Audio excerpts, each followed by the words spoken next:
আজ 13 তারিখে বুধবার জানাবো আজকের গুরুত্বপূর্ণ 40টি তাজা খবর।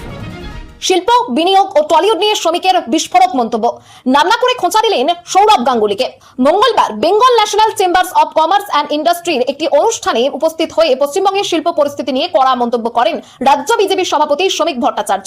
শিল্পপতি ও টলিউডের প্রতিনিধিদের উপস্থিতিতে তিনি দাবি করেন, সরকার বদলের পর রাজ্যে ভয়মুক্ত শিল্প পরিবেশ তৈরি হবে এবং শিল্প করতে কোনো রাজনৈতিক দলকে টাকা দিতে হবে না। শ্রমিকের বক্তব্যে উঠে আসে পশ্চিমবঙ্গের শিল্পের দুরবস্থা, মেধার বিকাশে বাধা এবং টলিউডের অচলাবস্থার প্রসঙ্গ।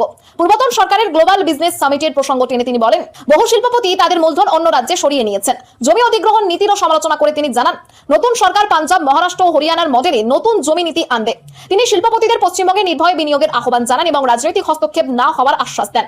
পাশাপাশি 2023 সালে স্পেন সফর ও শালবনির ইস্পাত কারখানা ঘোষণাকে ইঙ্গিত করে সৌরভ গঙ্গোপাধ্যায়কে নাম না করে কটাক্ষ করেন শ্রমিক। টলিউডের রাজনীতির দখলদারি বন্ধের আশ্বাসও দেন তিনি। হারের পর কলম ধরলেন মমতা, কবিতার মাধ্যমে কর্মীদের ঘুরে দাঁড়ানোর বার্তা দিলেন মমতা বন্দ্যোপাধ্যায়। বাংলার রাজনৈতিক পথ পরিবর্তনের পর প্রাক্তন মুখ্যমন্ত্রী মমতা বন্দ্যোপাধ্যায় একটি ইংরেজি কবিতা লিখে দলীয় কর্মী সমর্থকদের উদ্দেশ্যে বার্তা দিয়েছেন। মঙ্গলবার তৃণমূল কংগ্রেসের অফিসিয়াল ফেসবুক পেজে প্রকাশিত হয় তার লেখা কবিতা ব্রেভ। রাজনৈতিক মহলের মতে নির্বাচনী হারের পর কর্মীদের মনোবল চাঙ্গা করতে এই কাব্যিক প্রয়াস। কবিতায় আত্মবিশ্বাস, মানসিক শক্তি ও লড়াইয়ের বার্তা স্পষ্টভাবে তুলে ধরেছেন মমতা। তিনি লিখেছেন, আত্মবিশ্বাস থাকলে কেউ কাউকে স্পর্শ করতে পারে না এবং মানুষের আসল শক্তি তার অন্তরেই থাকে। একই সঙ্গে তিনি উল্লেখ করেছেন, কাপুরুষরা সবসময় কাপুরুষই থাকে, কিন্তু শক্তিশালীরাই শেষ পর্যন্ত টিকে থাকে। বিরোধীদের প্রতি ইঙ্গিত করে তিনি হিংস্রতা ও নিষ্ঠুরতার মোকাবিলা হাসি মুখে করার পরামর্শ দিয়েছেন। কবিতার শেষাংশে তিনি জীবনের দার্শনিক দিক তুলে ধরে নিজের কাজের উপর বিশ্বাস রাখার আহ্বান জানিয়েছেন। তার বার্তা, মন খারাপ না করে লড়াই চালিয়ে গেলে শেষ পর্যন্ত জয় আসবে। রাজনৈতিক টানাপোড়েনের আবহে এই কবিতাকে কর্মীদের ঘুরে দাঁড়ানোর বার্তা হিসেবেই দেখা হচ্ছে। এটা জনগণের সরকার, দুর্নীতিতে জিরো টলারেন্সের বার্তা।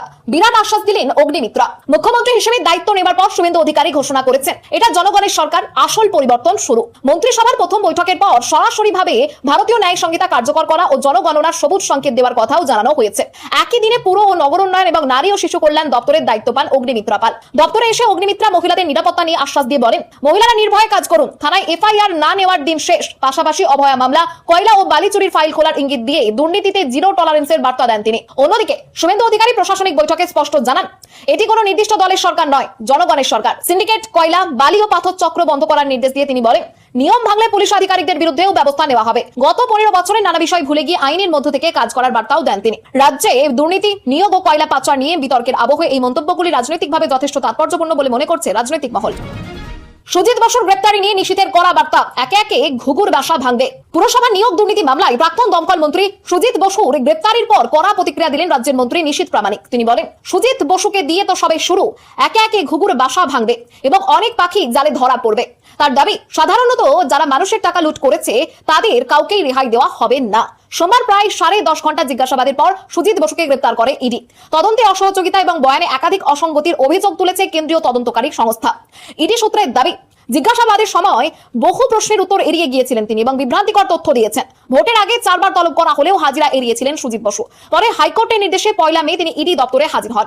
ভোটের ফল ঘোষণার পর ফের তলব করা হলেও প্রথমে অনুপস্থিত থাকলেও সোমবার তিনি হাজিরা দেন। এরপরই তাকে গ্রেপ্তার করা হয়। নিশীথ প্রামাণিকের বক্তব্য, এই তদন্ত আরো দূর পর্যন্ত গড়াবে এবং জেলায় জেলায় দুর্নীতির সঙ্গে যুক্ত ব্যক্তিদের বিরুদ্ধেও ব্যবস্থা নেওয়া হবে। ঝড় বৃষ্টির ডাবল ডোজ, আগামী 3 দিন দক্ষিণবঙ্গের কোথায় কোথায় বৃষ্টির সম্ভাবনা দেখে নিন আবহাওয়ার খবর। রাজ্যে বিক্ষিপ্ত ঝড় বৃষ্টি চললেও আজ থেকেই দক্ষিণবঙ্গে গরম বাড়তে পারে বলে জানিয়েছে আবহাওয়া দপ্তর। শুক্রবারের মধ্যে দক্ষিণবঙ্গের বিভিন্ন জেলার তাপমাত্রা 2 থেকে 4 ডিগ্রি সেলসিয়াস পর্যন্ত বাড়তে পারে। বাতাসে জলীয় বাষ্প বেশি থাকায় আর্দ্রতা জনিত অস্বস্তিও বজায় থাকবে।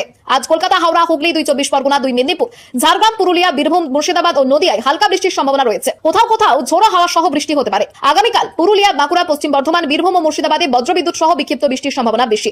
অন্যান্য জেলাতেও দমকা হাওয়ার সঙ্গে হালকা বৃষ্টি হতে পারে। শুক্রবার থেকে দক্ষিণবঙ্গে বৃষ্টির পরিমাণ কিছুটা বাড়তে পারে বলে পূর্বাভাস। কলকাতা ও পার্শ্ববর্তী এলাকায় আকাশ আংশিক মেঘলা থাকবে এবং তাপমাত্রা স্বাভাবিকের থেকে সামান্য উপরে থাকতে পারে। অন্যদিকে উত্তরবঙ্গ, দার্জিলিং, কালিম্পং, জলপাইগুড়ি, কোচবিহার ও আলিপুরদুয়ারে হালকা থেকে মাঝারি বৃষ্টির সম্ভাবনা রয়েছে। সঙ্গে বজ্রবিদ্যুৎ ও ঘন্টায় 50 কিলোমিটার বেগে ঝোড়ো হাওয়া বইতে পারে। দুর্নীতির জাল আরো ছড়াবে, সুজিত বসুর গ্রেপ্তারি নিয়ে কড়া মন্তব্য দিলীপ ঘোষের। পুরো নিয়োগ দুর্নীতি মামলায় প্রাক্তন দমকল মন্ত্রী সুজিত বসুর গ্রেপ্তারির পর কড়া প্রতিক্রিয়া দেন দিলীপ ঘোষ। তার দাবি, দুর্নীতির তদন্ত আরো বিস্তৃত হবে এবং একের পর এক প্রভাবশালী নাম সামনে আসতে পারে। একই সঙ্গে তিনি ইঙ্গিত দেন, এই মামলায় আরো বড় পদক্ষেপ হতে পারে আগামী দিনে। সোমবার প্রায় 10.5 ঘন্টা জিজ্ঞাসাবাদের পর তদন্তে অসহযোগিতা ও বয়ানে অসঙ্গতির অভিযোগে সুজিত বসুকে গ্রেপ্তার করে এনফোর্সমেন্ট ডিরেক্টরেট। এদিন সকাল 10:30 নাগাদ ছেলে সমুদ্র বসু ও আইনজীবীকে সঙ্গে নিয়ে ইডি দপ্তরে হাজিরা দেন বিধাননগরের পরাজিত তৃণমূল প্রার্থী। এর আগে 1 মে প্রথমবার ইডির তলবে হাজিরা দিয়েছিলেন তিনি, পরে ফের তলব করা হলে সোমবার আবার হাজিরা দিতে এসে গ্রেপ্তার হন। অন্যদিকে একই মামলায় প্রাক্তন মন্ত্রী ও এবারের বিধানসভা নির্বাচনে মধ্যমগ্রামে জয়ী তৃণমূল প্রার্থী রথিন ঘোষ সোমবারেও হাজিরা এরান। তদন্তে অয়নশীলের অফিসের ডাস্টবিন থেকে উদ্ধার হওয়া একটি চিরকুট সূত্র ধরেই সুজিত বসুর ইডি নজরে আসেন কিনা তা নিয়ে জল্পনা তৈরি হয়েছে। সত্য এবং নির্ভুল খবরের জন্য সাবস্ক্রাইব করুন, সঙ্গে থাকুন এবং লাইক করে আমাদের সমর্থন